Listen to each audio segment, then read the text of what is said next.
तीन नेत्र होते हैं। एक होते हैं ये चक्षु इंद्रिय, जिसे आप देख रहे हैं, नेत्र कहते हैं। दूसरे होते हैं बुद्धि में नेत्र, और तीसरे होते हैं हृदय में नेत्र, जिनसे संसार देखा जाता है, विषय देखा जाता है, स्वप्न देखा जाता है, जागृत देखा जाता है। ये नेत्रेंद्रिय से देखा जाता है। इससे ना आप किसी महात्मा की स्थिति को देख सकते हैं, न भगवत स्थिति को देख सकते हैं। ये केवल माया को देखने वाले नेत्र हैं जो सबके पास हैं। चक्षु इंद्रिय, ये इससे आप किसी की स्थिति नहीं देख सकते, इससे आप परमात्मा दर्शन नहीं कर सकते, इससे आप तत्व दर्शन नहीं कर सकते। ये केवल ब्रह्मा के द्वारा रचे हुए नेत्र, ब्रह्मा की रचना को ही देख सकते हैं, बस। आगे है बुद्धि नेत्र, ये ज्ञान नेत्र हैं। जब बुद्धि में ज्ञान नेत्र प्रकाशित होता है तो तत्व बोध होता है, और भक्तों के हृदय नेत्र खुलते हैं। ही के नयन निहारे, हृदय के नेत्र जब खुलते हैं तो प्रिया प्रीतम की रूप माधुरी, लीला माधुरी, ये उसके नेत्रों में, इन नेत्रों में झलकते हैं। अंदर के दो नेत्र जब ज्ञान चक्षु खुलते हैं तो सर्वत्र आत्म तत्व का दर्शन करता है, अपने स्वरूप का अनुभव करता है, ब्रह्म तत्व का अनुभव करता है। जब हृदय के नेत्र खुलते हैं तो सर्वत्र चिद चिद लक्षणम सर्वम राधा कृष्णमयम जगत, वो तत्व को राधा कृष्ण के रूप में, जैसे गोस्वामी जी सिया राम में। लेकिन इन नेत्रों से ये दोनों बातें नहीं देखी जा सकती, और इन्हीं नेत्रों से ये दोनों बातें देखी जा सकती हैं जब बुद्धि के नेत्र खुल जाएं और हृदय के नेत्र खुल जाएं। उपासक हृदय के नेत्र खोलने का प्रयास करें। वो पहले आहार शुद्धि करें, बहुत भोजन शुद्ध। बड़ी कृपा है, आकाशवृत्ति से जीवन चलता है, श्री जी को भोग लग करके मिलता है, परम पवित्र है। अब जो बात करें, पाते समय उपास्य देव के सिवा अन्य कोई विचार नहीं रह जाना चाहिए, ये ध्यान उपासक दे। इसीलिए नाम कीर्तन चला दिया जाता है, चलता है नाम कीर्तन, नाम कीर्तन चला दिया जाता है कि आपका मन किसी विषय का चिंतन न करने पावे, नाम कानों में पड़े और चिंतन नाम का हो। जब हम भोजन के साथ भजन चलाते हैं तो वो भोजन जब पचता है तो नस नस में परम पवित्रता और भजन के परमाणु फैलाता है। अब जैसे आजकल भोजन की प्रथा, जूता मोजा वही सोच में पहन के गए हैं, वही लघु शंका में, और वही होटल में बैठ के वैसे ही जूता मोजा, वही कपड़े, वैसे ही बनाने वाला क्या भाव वाला है, कैसी पवित्रता रखता है, और पाने वाला क्या भाव रखे हैं और कैसी पवित्रता है, इन सब का प्रभाव भोजन पे पड़ता है। अगर भोजन ठीक नहीं तो बुद्धि निर्णय नहीं कर पाएगी ठीक।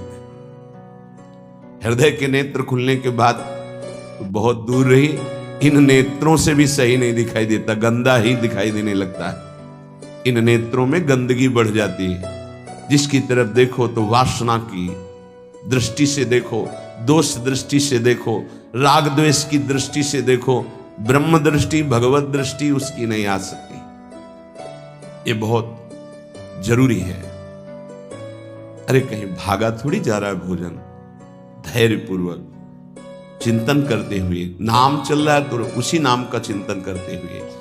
अब जैसे अपने लोग पूर्वाभ्यास तो पद चला लिया, बड़ी सुविधा रहती है। पद, कोई बड़ा पद ले लिया और मानसिक पद गुनगुना भी रहे हैं, चिंतन भी कर रहे हैं, प्रसाद भी पा रहे। कोई पद उठा ले, बड़ा पद, देखत नौ निकुंज सुन सजने लागत, प्रथम यथामति प्रणव, बिहरत दो प्रीतम कुंज, अब जब तक पद पूरा नहीं होगा तो भागेगा नहीं, और भागेगा तो पद नहीं पूरा होगा, पकड़ हो जाएगी। अब पद चल रहा है, प्रसाद पा रहे हैं, तो कभी कभी प्रसाद पाते पाते आंसू चल रहे हैं, प्रसाद पा रहे हैं, पद चल रहा है। अब वो भोजन क्या करेगा? प्रसाद नस नस में जाकर भागवतिक भाव संचरित करेगा। अब आप प्रसाद पा रहे हैं, किसी द्वेषी का चिंतन कर रहे हैं, गुस्सा आ रही, अब नस नस को वो क्रोध से युक्त करने वाली वृत्ति पैदा करेगा। आप प्रसाद पा रहे हैं, कोई काम चिंतन कर रहे हैं, वही प्रभाव आपके अंदर पड़ेगा। हमारी पद्धति रही है प्रसाद पाने की, चाहे जितना पवित्र हो, पर भोजन पाने के पहले हाथ पैर धोए गए, कुल्ला किया गया, पवित्र हो करके फिर वहां बैठ करके, पद्धति थी आसन पीढ़ा चटाई बिछा दी गई, पवित्रता पूर्वक बैठे, भोग सामने आया, भगवद अर्पित प्रसाद है तो जय जयकार और कीर्तन करके पा रहे हैं। अगर वो ऐसी जगह से मिला है, भगवद अर्पित नहीं है, तो अपने सामने 1 मिनट रुककर भगवद अर्पित करते हैं, फिर जय जयकार इष्ट की, गुरुदेव की, भगवान नामों की गूंज करके फिर पाते। वो प्रसाद हमारे हृदय में पवित्र भाव पैदा करेगा, भजन बढ़ेगा। भजन से ही हृदय के नेत्र खुलते हैं, भजन से हृदय के नेत्र, और हृदय के नेत्रों से ही प्रियालाल का दर्शन होता है, प्रियालाल का लीला चिंतन होता है। जो अपनी नस नस में नाम, पवित्रता, भक्ति, ज्ञान, तो भोजन में बहुत सावधान रहिए। ये 24 घंटे के लिए हमारे विचारों को अपवित्र या पवित्र करेगा भोजन। अगर अशुद्ध भोजन हो गया तो 2-3 दिन तक तो विक्षेप पड़ेगा ही। अगर बहुत ही निषिद्ध भोजन हो गया तो हो सकता है कि भजन भी रुक जाए, विक्षेप क्या रुक जाए, ऐसा ऐसा भोजन होता है। भोजन बहुत संभाल के, भले भूखा रहना पड़े तो अच्छा है 1-2 दिन, पर ऐसा भोजन ना होने पावे जो हमारे भजन को छीण करे। प्रायः जब श्री जी की शरणागति दीक्षा दी जाती है यहाँ, तो पहला कि तुम्हें 11 माला गुरु मंत्र के तो करने ही हैं, दूसरा 12 पद चतुरासी जी के पढ़ने ही हैं पक्का, तीसरा तुम्हें उस रसोई से कभी भोजन नहीं पाना है जिसमें मांस बना है, जिसमें मांस रांधा गया है।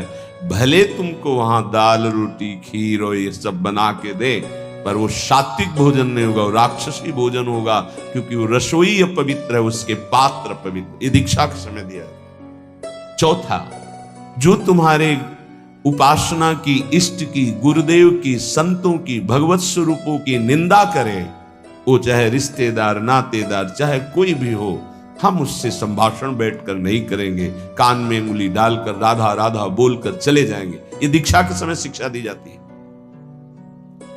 यदि आप अपने कुसंग को नहीं त्याग सके, भोजन का सुधार नहीं कर सके, तो भजन में रुचि नहीं होगी। ध्यान रखना, हम जैसा अन्न पाते हैं वैसा मन बनता है, जैसा मन होता है वैसे ही चिंतन होता है। हमें हृदय के नेत्र खोलने हैं तो हमें आहार पवित्र करना है, पवित्र आहार पवित्र चिंतन के साथ हमें पाना है। ऐसे जल्दीबाजी नहीं, जल्दीबाजी है तो हम नहीं पा रहे हैं, जब हमें समय होगा पा लेंगे। कोई प्राण थोड़ी निकल जाएंगे, एक बार न पाएंगे, एक दिन ना पाएंगे, नहीं निकलते।